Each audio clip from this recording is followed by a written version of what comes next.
बहुत ज्यादा ऐसी कोई बगावत की स्थिति भाजपा के लिए राजस्थान में नहीं है। लगभग जो बड़े नेता थे उनको मना लिया गया है, पार्टी के साथ आ गए हैं, कुछ पुराने नेताओं की वापसी हो गई है। तो भाजपा के लिए एक अच्छी सुखद स्थिति अभी तक है।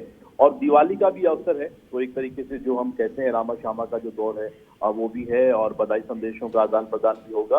हो सकता है कि इस दौरान जिन केंद्रीय मंत्रियों से वो मिले, राजस्थान से जुड़ी कुछ योजनाओं को लेकर भी और उसकी प्रोग्रेस रिपोर्ट को लेकर भी चर्चा हो सकती है। नजर आप बनाए रखिएगा सुशांत, मैं डिटेल आपसे लूंगी। फिलहाल बहुत शुक्रिया आपका तमाम जानकारी के लिए। डिडवाना में 10 करोड़ के साइबर फ्रॉड का खुलासा हुआ है। पुलिस ने गैंग के 4 सदस्यों को गिरफ्तार किया है। पुलिस कह रही है कि ये ठग गरीब लोगों के अकाउंट को किराए पर लेते थे और फिर उनसे लाखों करोड़ों का ट्रांजैक्शन करते थे। इसके एवज में गरीब लोगों को कुछ कमीशन दिया जाता था। आरोपियों के मोबाइल फोन में दर्जनों लोगों के नाम से बैंक खाते हैं। फाइनेंस प्रो ऐप डाउनलोड मिला है और इसी के जरिए ये आरोपी USDT साइबर फ्रॉड की राशि का लेन देन कर रहे थे। पुलिस ने जब मोबाइल की जांच की तो अलग अलग बैंकों के दर्जनों खातों में करोड़ों रुपए का लेन देन पाया गया है।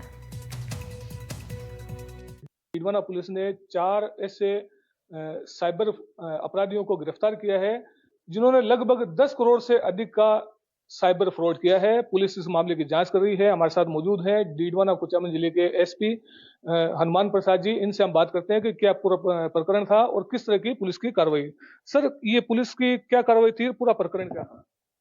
देखिए, हमारी जो साइबर टीम है और SHO डिडवाना, इनको कुछ संदिग्ध लोगों के बारे में जानकारी मिली थी। उन्होंने जो मकान था उस पर दबिश दिए, वहाँ से 4 लड़कों को डिटेन किया था। जब हमने उसके मोबाइल खंगाले और उनकी जानकारी की तो उसमें वाइनेंस ऐप डाउनलोड किया हुआ था। इसके अलावा कई खातों की डिटेल उसमें थी। जब हमारी साइबर टीम ने उसमें सारी चीज़ें देखी, उसमें करीबन 10 करोड़ रुपए का ट्रांजैक्शन होना जानकारी में आया है। इन लोगों के पास से हमने 1,10,000 रुपए की नकदी बरामद की है। इसके अलावा 6 मोबाइल, 6 सिम और कई बैंकों की ATM और 2 चेक बुकें भी इनसे रिकवरी हुई है। सर, किस तरह से ये साइबर ठगी को अंजाम देते थे? क्या इनका काम करने का तरीका था?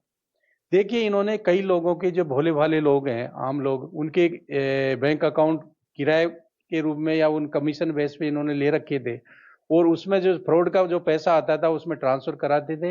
इनकी एक टीम है, जैसे ही पैसा उसमें आता है उनको मिनटों में या सेकंडों में उससे विड्रॉ करते थे और जो भोले भाले लोग हैं उनको छोटा सा कमीशन के रूप में कुछ अमाउंट देते थे।